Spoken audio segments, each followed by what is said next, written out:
Hollywood loved Natalie Vale when she danced. They loved her elegance, her quiet intensity, the way pain seemed to live behind her eyes and turn into art. She was the kind of actress directors whispered about in meetings, dangerously talented, too serious, not easy to control. And Hollywood hated her the moment she refused to be owned. Natalie Vale was 22 when she won her first Oscar. Cameras flashed. Champagne flowed. Power circled her like perfume. Producer Victor Harlan stood behind her that night, smiling for photos, his hand firm on her back. To the world, he was a kingmaker. To Natalie, he was the man who financed her breakthrough film and believed that meant he financed her life. "You owe me," he said later that night, his voice calm, dangerous. Natalie met his eyes. "I earned this." That was the moment her career began to die. Scripts vanished. Meetings were cancelled. Directors stopped returning calls. Anonymous rumors appeared online, difficult to work with, unstable, overly intense. The industry's favorite weapon: silence. Within a year, Natalie Vale went from Oscar winner to forgotten headline. Hollywood moved on. Natalie didn't. She left Los Angeles without an announcement. No goodbye posts. No interviews. No explanations. The tabloids assumed she'd broken. Another fragile genius swallowed by fame. But Natalie went underground. Europe first. Prague. Vienna. Berlin. She studied theater with directors who didn't care about box office numbers. She trained in combat choreography, stage deception, accents, psychology. She learned how stories are manufactured and how reputations are destroyed. Most importantly, she listened. Former assistants, blacklisted writers, actresses who'd been silenced before her. Names kept repeating: Victor Harlan, Martin Cross, Elliot Bain. 3 men, 1 empire. Natalie started documenting everything. For 7 years, the world forgot her. For 7 years, she prepared. The comeback began quietly. A foreign film festival. A small, devastating performance. Critics whispered first, then shouted. Natalie Vale is back. Her finest work yet.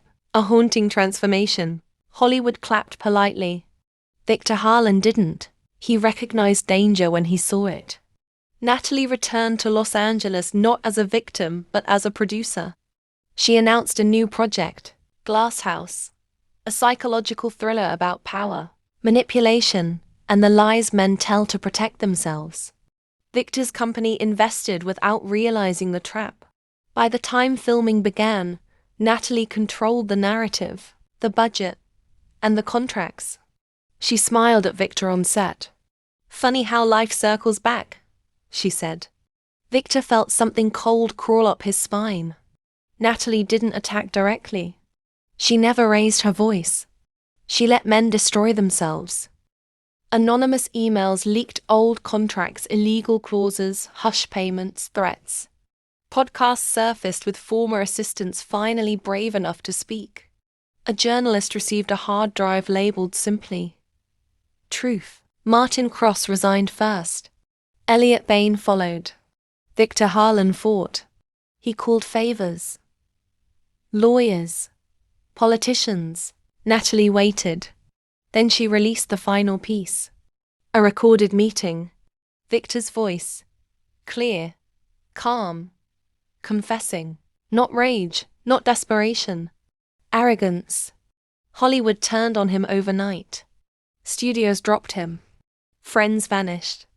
Awards were quietly reclaimed. The empire collapsed in weeks. Victor was arrested.